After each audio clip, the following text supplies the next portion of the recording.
दिल्ली के ताल कटोरा स्टेडियम में बाबा रामदेव की सभा, बीजेपी के पीएम उम्मीदवार नरेंद्र मोदी ने की शिरकत। बाबा बोले, देश में चल रही है 1000 लाख करोड़ रुपए काले धन की अर्थव्यवस्था। अप्रैल में हो सकता है आम चुनाव, 5 चरणों में होगा लोकसभा चुनाव। शरद पवार नहीं लड़ेंगे राज्यसभा का चुनाव। दिल्ली में बड़े बड़ों का सिंहासन हिलाने के बाद आम आदमी पार्टी ने शुरू की लोकसभा चुनाव की तैयारी। आप 15 से 20 राज्यों में उतारेगी उम्मीदवार। 10 जनवरी से चलाएगी सदस्यता अभियान।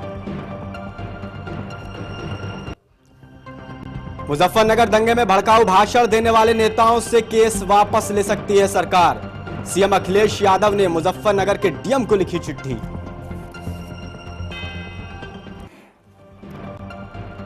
बीस साल की मेहनत, 3 बार की नाकामी के बाद GSLV D5 की सफलतापूर्वक लॉन्चिंग। श्रीहरिकोटा से किया गया यान का प्रक्षेपण। देश में संचार सेवा को मिलेगी मजबूती।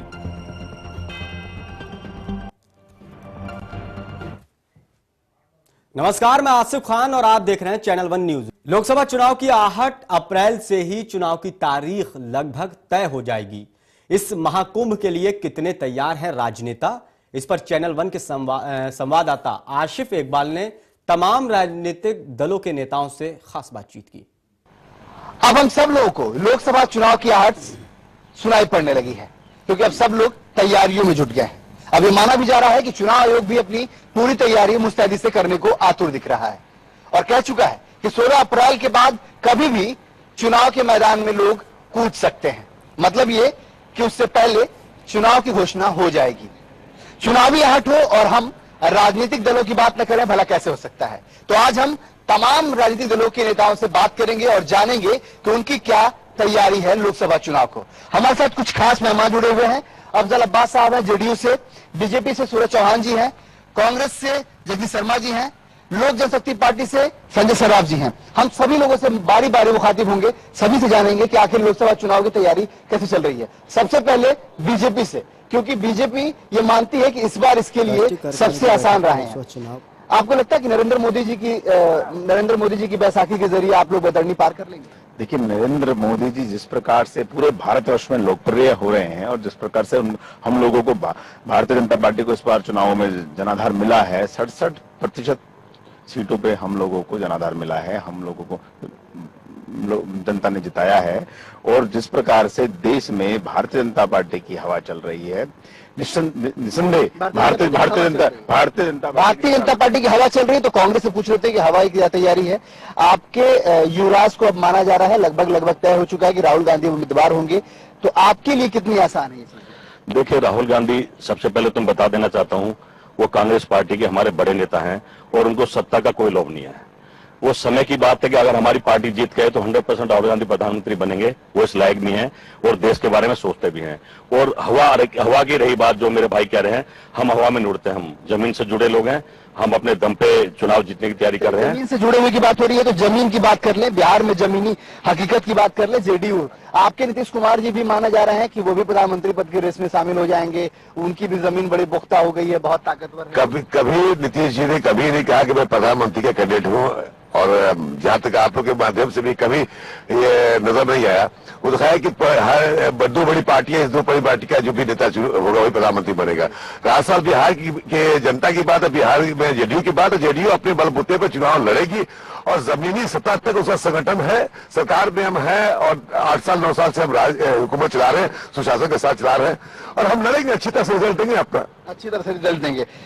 आपके नेता कहते हैं कि सांप्रदायिक शक्तियों के खिलाफ वो एक गोलबंद करना चाहते हैं लोगों को।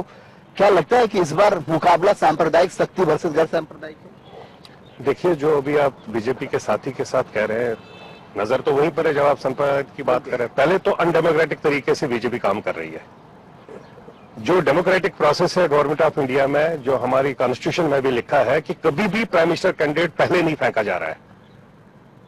ये मैं खुलकर कह रहा हूं, मीडिया के माध्यम से आज बोल रहा हूं। आज तक कहीं ये पूरा अनडेमोक्रेटिक तरीके से बोला जा रहा है, उसको प्रधानमंत्री बना रहे हैं, वो प्रधानमंत्री कैंडिडेट है। ये कॉन्स्टिट्यूशन खोलकर देखे, जब भी प्रधानमंत्री कैंडिडेट बनता है, लीडर ऑफ द हाउस बनता है, वो जीतने के बाद निकाला जाता है। कहीं पर भी ऐसा नहीं हुआ है। कहीं पर भी ऐसा नहीं हुआ। लोग कह रहे हैं कहीं पर ऐसा नहीं हुआ है, आप क्या कहेंगे? पहले भी ऐसा हुआ है, पहले से प्रधानमंत्री घोषित किए गए हैं, उनके नाम पर चुनाव लड़े गए हैं और भारतीय जनता पार्टी एक संगठित पार्टी है और संगठन ने निश्चित किया है। संगठन नाम लेकर कह रहे हैं कि प्रधानमंत्री आप भी तैयारी में है प्रधानमंत्री पद के उम्मीदवार? मैंने देखो कांग्रेस का इतिहास रहा है, कांग्रेस का इतिहास रहा है। मैं फिर एक बात कह रहे हैं तो हमने भी प्रधानमंत्री बात ही नहीं करी है। हम सेवा करने वाले लोग हैं। कांग्रेस पार्टी ने हमेशा देश के लेकिन कांग्रेस भी कर रही है। आप सिर्फ देखिए, नहीं बीजेपी के अभी आप कांग्रेस आ रहे इसलिए कांग्रेस कर नो ऐसी कोई बात नहीं है। आज जिस दिन कांग्रेस भी अपना ऐसे बोलेगी ये हमारा प्रधानमंत्री है, इनके लिए भी हम ऐसी बात करेंगे। मैं तो कॉन्स्टिट्यूशन की बात कर रहा हूँ। जो आपके पार्टी के नेता तो हमेशा सिर्फ कांग्रेस के बारे में। भाई कांग्रेस ऐसा नहीं बोल रही है ना। कांग्रेस अगर आज प्रधानमंत्री मनमोहन सिंह है, पूरी दुनिया को पता है, इलेक्टेड है, लीडर ऑफ द हाउस है, प्राइम मिनिस्टर है, वो तो खुला है। अभी तो हम नहीं कह रहे हैं, अगर ये लोग हवा कह रहे हैं पानी। 2009 में डॉक्टर मनमोहन सिंह को प्रधानमंत्री पद के जरिए उम्मीदवार बना दिया गया था और उनके जरिए चुनाव लड़ा गया था। उस वक्त क्यों नहीं कॉन्स्टिट्यूशन का हवाला दिया गया? देखिए, ये व्यक्तित्व के साथ चुनाव लड़ना अलग बात है। आज घोषणा करना कि भी प्राइम मिनिस्टर कैंडिडेट होगा, मैं समझता हूँ शायद कांग्रेस ने तो किया नहीं था। रहा सवाल एक बात है कि बिल्कुल मैं इनकी बात से सहमत हूँ कि जिस तरह से फोबिया बना हुआ है, मोदी फोबिया, मोदी का जो हवा बनाया जा रहा है कि मोदी साहब आएंगे, ये सिर्फ आप लोगों की देन है। ये बहस ऐसे ही बरस्तूर जारी रहने वाली है क्योंकि सभी पॉलिटिकल पार्टी के नेता है और कोई एक दूसरे की बात से सहमत नहीं होने वाला है, क्योंकि साफ तौर पर ये यही कहते हैं कि मेरा दामन उसकी दामन से ज्यादा साफ है। लेकिन कितने दागदार हैं इसका फैसला जनता करती है कि किसका दामन उसे पसंद आया और किसका दामन दागदार नजर आया। इसलिए लोकसभा चुनाव की आहट इन नेताओं की गूंज के साथ शुरू हो चुकी है। कैमरामैन सतीश और सहयोगी मयंक के साथ आशिफ इकबाल, चैनल 1 दिल्ली।